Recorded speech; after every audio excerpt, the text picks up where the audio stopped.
এটা একটা শিক্ষণীয় গল্প।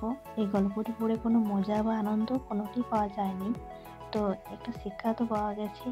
এটাই আমাদের বাস্তবে ঘটে থাকে, ভুল বোঝাবুঝি একে অপরের প্রতি, কিন্তু এতে দুজনের মধ্যে কোনো দোষ থাকে না, তৃতীয় জনের দোষটাই বেশি থাকে।